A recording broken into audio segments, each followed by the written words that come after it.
Praise the lord. ఎలా ఉన్నారంతా? ప్రతి ఒక్కరు బాగున్నారని ఆశిస్తున్నాను. ప్రతి ఉదయం కూడా మనం ఈ విధంగా కలుసుకోవడానికి దేవుడు మనకు అనుగ్రహిస్తున్న మహోన్నతమైన కృపను బట్టి దేవాతి దేవునికి కృతజ్ఞతాస్తుతులు చెల్లిస్తున్నాను. ప్రతి ఒక్కరిలో కూడా చింత అనేది ఉంటుంది. చింత లేని వారు ఎవరైనా ఉన్నారంటారా? నా జీవితంలో చింత లేదు అనేవారు ఎవరూ ఉండరు. ప్రతి ఒక్కరి జీవితాల్లో కూడా చింత అనేది ఉంటుంది. ఏదో ఒక సమస్యను బట్టి, ఏదో ఒక ఇబ్బందిని బట్టి ప్రతి ఒక్కరికి చింత అనేది ఉంటుంది. చాలామంది చింతలో ఉన్నప్పుడు, కృంగుదలలో ఉన్నప్పుడు ప్రార్థనని నిర్లక్ష్యం చేస్తుంటారు. ప్రార్థన చేయడం మానేస్తూ ఉంటారు. అలా ఉన్నవారికి పరిశుద్ధ గ్రంథం సెలవిస్తుంది, అపోస్తలుడైన పౌలు ఫిలిప్పీయులకు రాస్తూ, దేనిని గూర్చి చింతపడకుడి గాని ప్రతి విషయంలోనూ ప్రార్థన విజ్ఞాపముల చేత కృతజ్ఞతాపూర్వకంగా మీ విన్నపములను తెలియజేయడి. ఇక్కడ మనకి పరిశుద్ధ గ్రంథం సెలవిస్తుంది, మీరు దేని గూర్చి చింతపడొద్దు, మీరు దేని గూర్చి దిగులు పడొద్దు, మీరు దేని గూర్చి కృంగిపోవద్దు. ప్రార్థన విజ్ఞాపముల చేత కృతజ్ఞతాపూర్వకముగా మీరు దేవునికి ప్రార్థన చేయండి, మీ విన్నపములను దేవునికి తెలపండి. ఆయనే మీ చింత యావత్తును తీసివేస్తాడని పరిశుద్ధ గ్రంథం తెలియజేస్తుంది. ఈరోజు నీకున్న సమస్యలను బట్టి, నీకున్న ఇబ్బందులను బట్టి, నీకున్న ఆర్థికపరమైన సమస్యలను బట్టి, లేదంటే నీ చుట్టూ ఉండి నిన్ను బంధిస్తున్న బంధకాలను బట్టి, దుష్టుని కార్యములను బట్టి ఈరోజు చింతపడుతున్నావా? దిగులు పడుతున్నావా? ఈరోజు ప్రభువు నీతో సూటిగా మాట్లాడుతున్నాడు. దేని గురించి కూడా నువ్వు చింతపడాల్సిన అవసరం లేదు. దేని గురించి కూడా నువ్వు దిగులు పడాల్సిన అవసరం లేదు.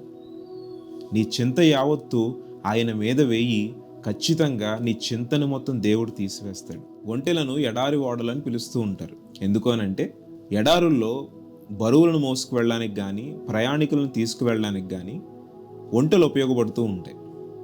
ఆ వాతావరణానికి, అక్కడున్న పరిస్థితులకు ఒంటెలు మాత్రమే అనుకూలంగా ఉంటాయి. ఈ ఒంటెలు చాలా భారాలను కూడా మోస్తూ ఉంటాయి. వాటి మీద బరువు పెట్టి, భారాలను పెట్టి వాటి యజమానులు వాటిని ప్రయాణాలకు తీసుకువెళ్తూ ఉంటారు.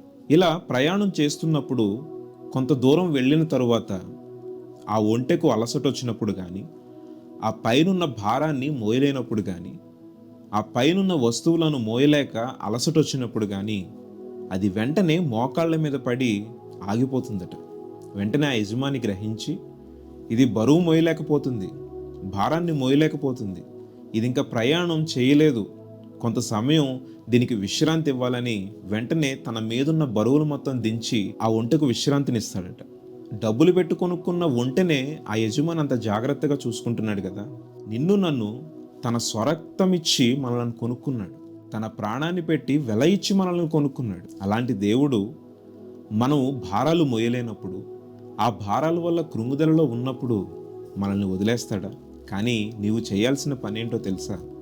నీ మీద భారాలు అధికంగా ఉన్నప్పుడు, ఆ కృంగుదలలు అధికంగా ఉన్నప్పుడు, నీవు ఆ సమస్యలను, ఇబ్బందులను మోయలేని పరిస్థితుల్లో ఉన్నప్పుడు నీవు దేవుని ఎదుట మోకాళ్ళు వేయాలి. ప్రభువా, నేను ఈ భారాలు మోయలేకపోతున్నాను, ఈ సమస్యలను నేను జయించలేకపోతున్నాను, నీ సహాయము నాకు కావాలి, విశ్రాంతిని నాకు కలుగచేయని ఎప్పుడైతే నీవు దేవుని యందు మొరపెడతావో, దేవుని యందు మోకాళ్ళు వేసి నీ యొక్క సమస్యలను హృదయపూర్వకంగా చెప్పుకుంటావో, దేవుడు నీ ప్రతి సమస్యకు పరిష్కారాన్ని ఇస్తాడు.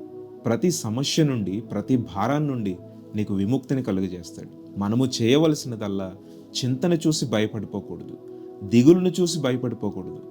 దేవుని సన్నిధిలో మోకాళ్ళేసి ఆయనని ఎప్పుడైతే నీవు అడుగుతావో, ప్రభువా, నా పరిస్థితి ఇది, ఈ సమస్యల వల్ల నేను ఇబ్బంది పడిపోతున్నాను, ఈ సమస్యలో నుండి నేను బయటకు రాలేకపోతున్నాను, ఈ దిగులు వల్ల ప్రభువా నాకు చనిపోవాలనే ఆ యొక్క ఆలోచనలు సాతాను తీసుకొస్తున్నాడు, నన్ను వీటి నుండి బయటకు తీసుకుని రాని నువ్వు ఎప్పుడైతే దేవుణ్ణి అడుగుతావో, ఖచ్చితంగా దేవుడు నీకు సమాధానాన్ని ఇస్తాడు. ఆయన ప్రతి సమస్య నుండి నీకు విముక్తిని కలిగజేసే సమర్థుడని మర్చిపోవద్దు. మన దేవునికి అసాధ్యమైనది ఏదైనా ఉన్నదా? మన దేవునికి అసాధ్యమైనది ఏది కూడా లేదు. ఆయనకు సమస్తము సాధ్యమే. ఎండిపోయిన మొద్దు నుండి కూడా చిగురు పుట్టించగల దేవుడు ఆయన. ఈరోజు మోడుబారిపోయిన నీ జీవితం చిగురించాలనంటే నీవు దేవుని సన్నిధిలో మోకరించాలి.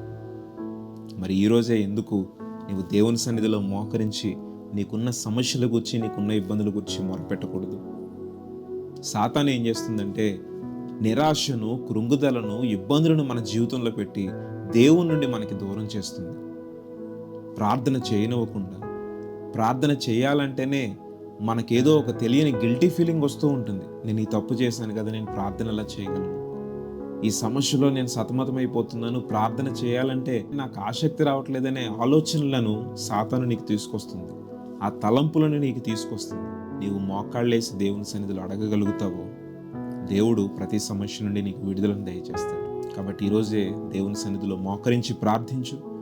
ఖచ్చితంగా నీ జీవితంలో మార్పును చూస్తావు. అటు కృప దేవుడు మనకి దయచేయనుగాక. ఆమేన్. ప్రతిరోజు అందించబడుతున్న ఈ గొప్ప వాగ్దాన సందేశాలను మీ తెలిసిన వారికి, మీ స్నేహితులకు, మీ బంధువులకు షేర్ చేయండి. తద్వారా దేవుని యొక్క సువార్త వ్యాప్తిలో మీరు కూడా పాలు పంచుకున్నవారు అవుతారు. అలాగే ఈరోజు సాయంత్రం 8 గంటలకు ఆత్మీయుల సదస్సు ఒకటి జూమ్ మీటింగ్ ద్వారా ఏర్పాటు చేయడమైంది. ఆత్మీయులుగా ఉన్న మనం ఫెలోషిప్ లేక చాలా మంది పడిపోతూ ఉన్నారు ఆత్మీయ స్థితి నుండి.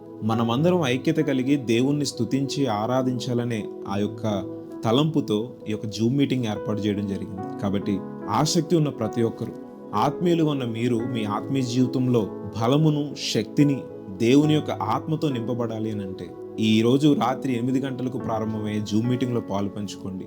దేవుడు ఖచ్చితంగా సూటిగా, స్పష్టంగా మీతో మాట్లాడుతాడు. మీ యొక్క ఆత్మీయ స్థితిని మరింత వృద్ధి చెందిస్తాడు. Praise the lord.